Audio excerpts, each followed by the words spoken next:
सुप्रभात बच्चों, कैसे हैं आप सभी। मैं नीलम शर्मा, आपकी संस्कृत अध्यापिका। आशा करती हूँ आप सभी अच्छे होंगे और स्वस्थ होंगे। तो जैसा कि अब हमारे हाफ ईयरली एग्जाम्स आने वाले हैं, तो आज से हम इस वीडियो के माध्यम से हम अपना जो रिवीजन है वो स्टार्ट करेंगे, यानी कि जो हमारी पुनरावृत्ति है हम वो स्टार्ट करेंगे। तो सबसे पहले हमारी पुनरावृत्ति जो है वो है वर्ण विचार के बारे में। ठीक है, किसके बारे में है? वर्ण विचार के बारे में। इससे पहले मैं आपको, जब हम स्टार्टिंग में क्लास हमारी स्टार्ट हुई थी, तब भी मैंने आपको वर्ण विचार बताए थे और समझाए भी थे। आज हम फिर से वर्ण विचार का जो है वो पुनरावृत्ति करेंगे। इसमें हम पढ़ेंगे आपके वर्ण विचार, और वर्ण विचार के अंदर हम पढ़ेंगे हमारे कौन कौन से वर्ण होते हैं। 2 वर्ण होते हैं, स्वर और व्यंजन। तो आज हम स्वर और व्यंजन दोनों वर्ण पढ़ेंगे। तो उससे पहले हम ये जान लेते हैं कि वर्ण हमारा होता क्या है। ठीक है, आइए। तो जैसे कि यहाँ पर आपको बताया गया है कि भाषा की वह सबसे छोटी मूल ध्वनि जिसके और टुकड़े ना किए जा सके वर्ण कहलाता है। यानी कि भाषा की वो सबसे छोटी जो मूल ध्वनि होती है जिसके हम टुकड़े नहीं कर सकते, वो हमारा क्या कहलाता है? वर्ण कहलाता है। आगे है वर्णमाला। वर्णमाला आप सभी जानते हैं कि वर्णों का जो क्रमबद्ध समूह होता है उसे हम वर्णमाला कहते हैं। ठीक है, किसे कहते हैं वर्णमाला? वर्ण किसे कहते हैं? जिससे जो भाषा की सबसे छोटी मूल ध्वनि होती है और जिसके हम टुकड़े भी नहीं कर सकते, वो तो हमारा वर्ण कहलाता है। और वर्णों के क्रमबद्ध समूह को हम वर्णमाला कहते हैं। आगे देख लेते हैं वर्णों के भेद। तो वर्ण के 2 भेद होते हैं। कौन कौन से? एक होता है हमारा स्वर और दूसरा होता है हमारा व्यंजन। तो स्वर जिसे हम अंग्रेजी भाषा में बोलते हैं वोवल्स। स्वरों का उच्चारण करते समय हमें किसी अन्य ध्वनि की सहायता नहीं लेनी पड़ती। जब हम स्वरों का उच्चारण करते हैं तब हम किसी अन्य ध्वनि की सहायता मतलब हम किसी अन्य स्वर की सहायता नहीं लेते हैं। इनका प्रयोग स्वतंत्र रूप से किया जाता है। किसका? स्वर का प्रयोग जो किया जाता है वो स्वतंत्र रूप से किया जाता है। और हिंदी में इनकी संख्या 11 होती है। ठीक है, संस्कृत में भी इनकी संख्या 11 ही होती है। आगे है, ये स्वर आपको दे रखे हैं। आ, अ, ई, उ, औ, री, ए, ऐ, ओ, औ। ये हैं आपके स्वर। अब देख लेते हैं स्वर के भेद, कि स्वर के 3 भेद होते हैं। कौन कौन से? ह्रस्व स्वर, दीर्घ स्वर और प्लुत स्वर। सबसे पहले हम जानते हैं कि ह्रस्व स्वर हमारे क्या होते हैं। जिन स्वरों के उच्चारण में सबसे कम समय लगता है उन्हें ह्रस्व स्वर कहते हैं। यानी कि जिनका उच्चारण करने में हमें बहुत ही कम समय लगता है, यानी कि सबसे कम ही लगता है, उन्हें हम ह्रस्व स्वर कहते हैं। ह्रस्व स्वर कहते हैं। हिंदी में जो इनकी संख्या होती है वो 4 होती है। कौन कौन से होते हैं? अ, ई, उ और री। दूसरा आता है हमारा स्वर का जो पार्ट है, वो दूसरा पार्ट आता है दीर्घ स्वर। यानी कि जिन स्वरों के उच्चारण में ह्रस्व स्वरों से लगभग दुगना समय लगता है। दीर्घ का मतलब क्या होता है? बड़ा। ठीक है, तो जिन स्वरों के उच्चारण में ह्रस्व स्वर से ज़्यादा समय लगता है वो हमारे दीर्घ स्वर कहलाते हैं। ये 7 होते हैं। अ, ई, उ, अ, ई, औ, ए, औ और औ। आगे चलें तो आगे हमारा प्लुत स्वर। प्लुत स्वर किसे कहते हैं? जिन स्वरों के उच्चारण में ह्रस्व स्वर से 3 गुना समय लगता है वो हमारे प्लुत स्वर कहलाते हैं। इन स्वरों का प्रयोग प्रायः संस्कृत भाषा में अधिक देखने को मिलता है, जैसे ओम आदि। तो ओम में हमें ह्रस्व स्वर से 3 गुना जो है वो समय लगता है। ठीक है, ये हमारा क्या कहलाता है? प्लुत स्वर। आगे हम जानते हैं स्वरों की मात्राएं। तो स्वरों की मात्रा, आपने मात्राएं तो पढ़ी हुई हैं। तो जैसे ये है हमारा अ की मात्रा है ये बड़ा अ, इसकी मात्रा है ये। हाँ, आपको मात्राएं दे रखी हैं। सारे स्वरों की आपको यहाँ पर मात्रा दे रखी है जो कि आप पहले से ही जानते हो। आगे हम चलें तो आगे है हमारा व्यंजन। स्वर हम पढ़ चुके हैं, अब हम पढ़ लेते हैं व्यंजन। व्यंजनों का उच्चारण करते समय स्वरों की सहायता ली जाती है।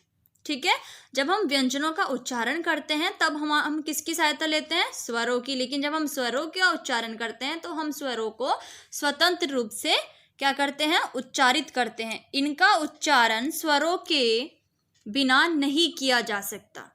ठीक है, इनका उच्चारण जो है वो स्वरों के बिना नहीं किया जा सकता। इनकी संख्या 33 होती है, परंतु संयुक्त व्यंजन छ, त्र, ज्ञ, श्र और अतिरिक्त वर्ण अण और ढ सहित 39 व्यंजन होते हैं। आगे हैं व्यंजन के भेद, यानी कि व्यंजन के मुख्यतः 3 भेद होते हैं।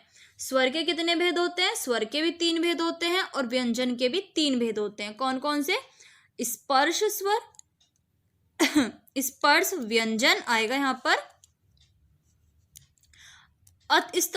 अंतस्तः व्यंजन और ऊष्म व्यंजन। अब जान लेते हैं स्पर्श व्यंजन यानी कि किसे कहते हैं।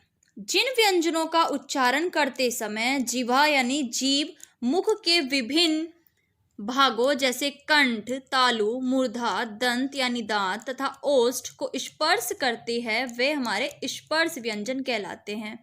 ठीक है, इनकी कुल संख्या 25 है। इन्हें 5 वर्गों में बांटा गया है। 5 वर्ग कौन कौन से हैं देख लेते हैं।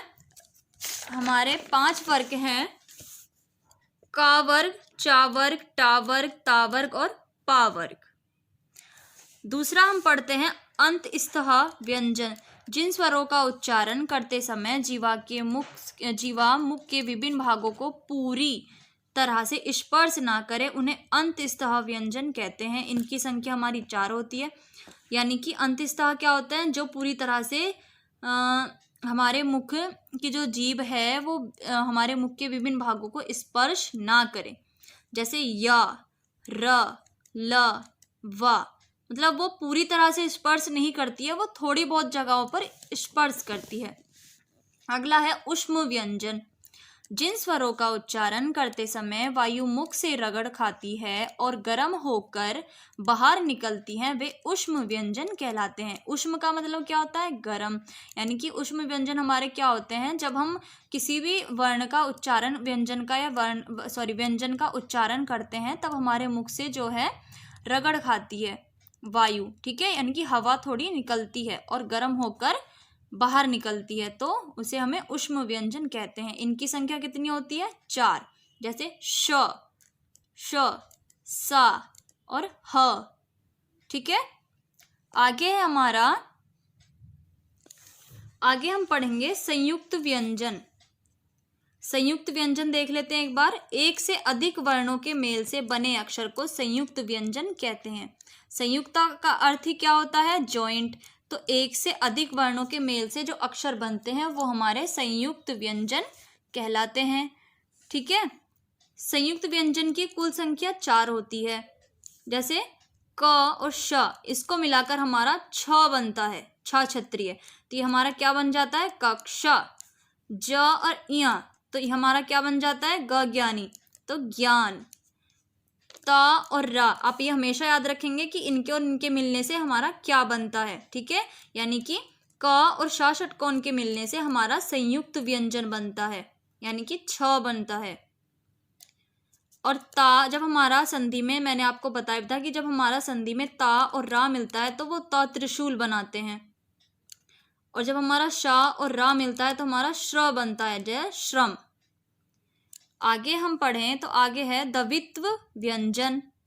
जब एक ही व्यंजन का 2 बार प्रयोग होता है। ठीक है, जब एक ही व्यंजन का 2 बार प्रयोग होता है उसे द्वित्व का मतलब होता है 2 बार, उसे द्वित्व व्यंजन कहते हैं। इसमें पहला व्यंजन स्वर रहित और दूसरा स्वर सहित होता है। यानी कि जो पहला व्यंजन होता है वो तो स्वर रहित होता है, यानी कि उसमें कोई स्वर नहीं होता है, और जो दूसरा व्यंजन होता है उसमें स्वर होता है।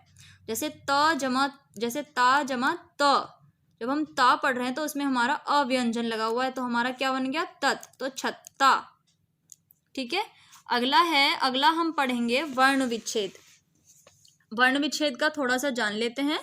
हमने स्वर और व्यंजन दोनों पढ़ लिए हैं, अब हम पढ़ेंगे वर्ण विच्छेद। वर्ण विच्छेद देख लीजिए क्या होता है। जब शब्द में प्रयुक्त वर्णों यानी कि स्वर और व्यंजन को अलग अलग करके लिखा जाता है उसे हम क्या कहते हैं? वर्ण विच्छेद। ठीक है, विच्छेद का अर्थ होता है तोड़ना, यानी कि जब हम वर्णों को तोड़कर लिखते हैं तो वो हमारा वर्ण विच्छेद होता है। और उसी तरह से अगर मैं बात करूं यहाँ पे वर्ण संयोजन की, तो इन तोड़े हुए वर्णों को जोड़ना ही हमारा संयोजन कहलाता है। ठीक है, जब हम शब्द में प्रयुक्त वर्णों को एक साथ जोड़कर लिखते हैं तो वो हमारा वर्ण संयोजन कहलाता है। ठीक है, तो ये है आपका आज का पुनरावृत्ति जो है वर्ण विचार के बारे में। आप इसका अभ्यास करेंगे।